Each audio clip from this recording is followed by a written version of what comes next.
Assalamualaikum warahmatullahi wabarakatuh, anak-anakku semua, kelas 10 TB1 dan TB2. Semoga pagi hari ini kalian dalam keadaan sehat, tetap semangat. Untuk mempersingkat waktu, kita masuk di modul 6,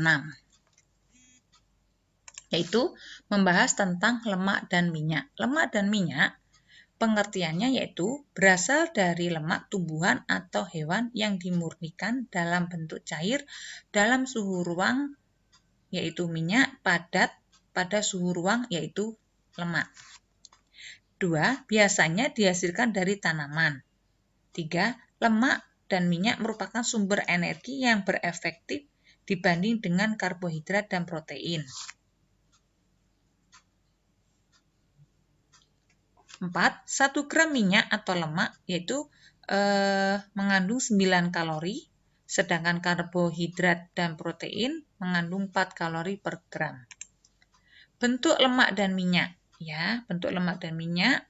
Yang pertama ada murni, yaitu visible fat, yang terdapat dari lemak babi, lemak sapi, mentega, minyak nabati, ya, diantaranya ada kelapa sawit, biji bunga matahari, biji wijen, zaitun, biji kapas, biji kedelai, jagung, kacang tanah.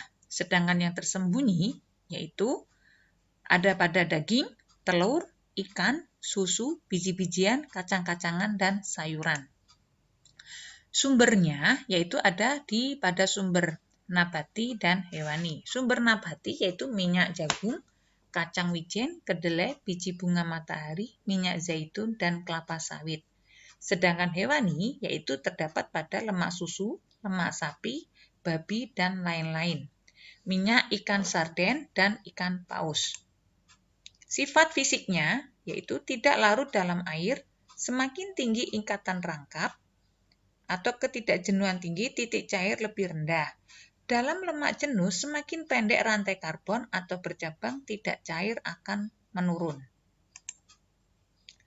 Fungsinya yaitu fungsi lemak dan minyak ada sumber energi, sumber asam lemak, komponen cita rasa makanan, pembawa atau pelarut vitamin A, D, E, K, media pemanas, memperbaiki tekstur makanan, menambah volume. Nah, jenis lemak yaitu ada 1.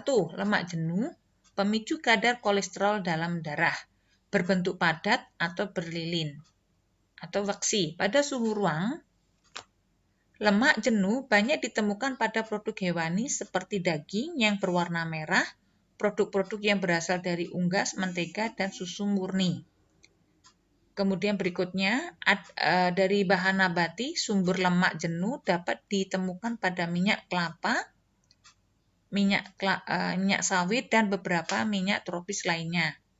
Yang kedua, lemak trans, yaitu lemak jenuh yang plus atom hidrogennya sama dengan lemak tidak jenuh yang umumnya berbentuk cair. Nah, ini biasanya berasal dari minyak tumbuh-tumbuhan menjadi padat dan awet. 3. Lemak tidak jenuh ganda, berwujud cair pada suhu ruangan dan di dalam lemari pendingin. 2. Minyak nabati seperti minyak jagung, minyak biji bunga matahari, minyak kedelai, dan minyak biji kapuk. 3. Salah satu jenis lemak tak jenuh ganda adalah golongan asam lemak omega 3. 4. Sumber omega 3 hewani yaitu terdapat pada lemak ikan, air laut, dalam seperti salmon, makarel, dan herring. 5. Sumber omega nabati yaitu terdapat pada minyak kedelai, flaxseed, dan minyak kanola.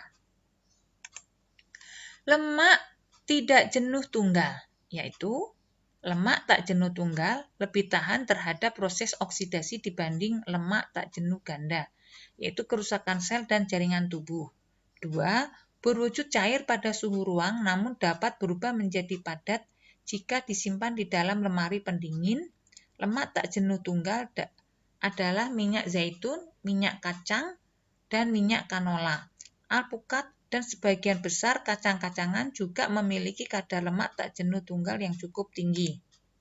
Kolesterol, yaitu safe weight, Positifnya yaitu bahan makanan hewani seperti daging, unggas, seafood, telur, dan produk susu. 3. Kolesterol berperan penting dalam struktur dan fungsi seluruh tubuh. 4. Sebagai komponen utama deposit lemak dan plak berbentuk pada dinding dalam pembuluh darah arteri. Nah, ini ya nak ya, pemicu kolesterol bisa menghambat dan bisa yang terparah adalah menjadi penyakit jantung. Nah, di sini ada jenis-jenis lemak ya nak ya. Asam lemak jenuh. Di sini kalian bisa lihat ya, ada jenis, ada hewan, dan nabati. Jenis dan sumber minyak dan lemak. Minyak goreng, yaitu minyak goreng dari tumbuhan yang dihasilkan dari tanaman seperti kelapa, biji-bijian, kacang-kacangan, jagung kedelai, dan kanola. Penghantar panas, penambah rasa gurih, dan penambah nilai kalori bahan pangan. Minyak goreng umumnya berasal dari minyak kelapa sawit, ya nak ya. Nah, minyak kelapa sawitnya ini ada termasuk lemak yang tak jenuh, sifatnya stabil. Nah, mentega. Lemak dari susu yang dipisahkan dari komponen lain dengan baik melalui proses pengocokan atau curing, yaitu proses pemecahan emulsi minyak dalam air. Mentega merupakan emulsi air dan minyak kira-kira 18% air terdispersi di dalam 80% lemak dengan sejumlah kecil protein bertindak sebagai zat pengemulsi. Ya, emulsifier ya, atau disebut dengan emulsifier. Berikutnya margarin merupakan pengganti mentega dan dengan rupa, bau, konsistensi, rasa, dan nilai gizinya hampir sama. Margarin juga merupakan emulsi air dan minyak dengan persyaratan mengandung tidak kurang 80% lemak. Lemak yang digunakan dapat berasal dari hewani dan nabati. Shortening, lemak padat yang mempunyai sifat plastik dan kestabilan tertentu, umumnya berwarna putih ya, biasanya disebut dengan mentega putih. Ya, bahan ini diperoleh dari pencampuran 2 atau lebih lemak dengan cara dihidrogenasi. Hidrogenasi adalah pemanasan. Mentega putih ini banyak digunakan pada pembuatan cake ya nak ya, atau kue. Nah, ciri minyak goreng yang baik yaitu tidak memiliki bau yang khas, tidak tengik ya nak ya, warnanya jernih, bening, kemudian komposisinya yaitu kalian lihat label-labelnya ya nak ya, di situ ada label-labelnya, tertera labelnya, dan tidak mudah beku. Ciri minyak goreng yang buruk. Nah, pasti kalian tahu ada yang berbau tengik, warnanya gelap tidak jernih, ada endapan dan timbul buih dan berasap saat dipanaskan. Hal ini diakibatkan minyak tersebut sudah pernah digunakan. Nah, cara penyimpanan minyak goreng yang baik dan benar itu kemasan berwarna gelap ya, atau ketengian karena oksidasi akibat kontak dengan udara yang dipicu oleh sinar matahari. Jadi kalian kalau menyimpan harus yang benar. 2, wadah yang tertutup dan jauh dari sumber panas, yaitu mengurangi vitamin A. Yang ketiga, minyak goreng lebih baik digunakan kurang dari 4 kali ya nak ya.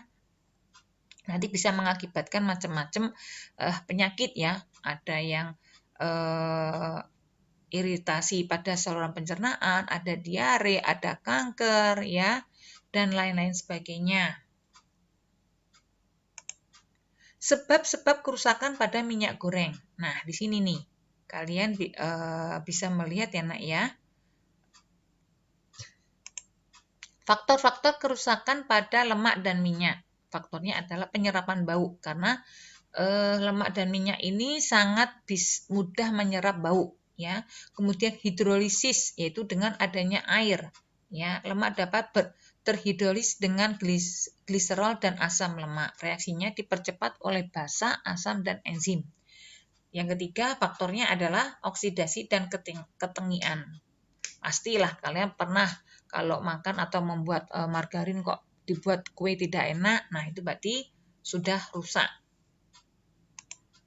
Nah, Di sini kalian ada tugas ya nak ya. Nanti Ibu share juga modul ya. Mungkin ini Ibu penjelasannya memang waktunya dibatasi. Bila kurang paham, kalian bisa wapri atau mungkin kita akan melakukan Zoom meeting ya. Sekian dari Ibu, kalian tetap semangat, jaga kesehatan, dan jangan lupa absensi kalian, kerjakan tugas-tugas kalian. Terima kasih. Wassalamualaikum warahmatullahi wabarakatuh.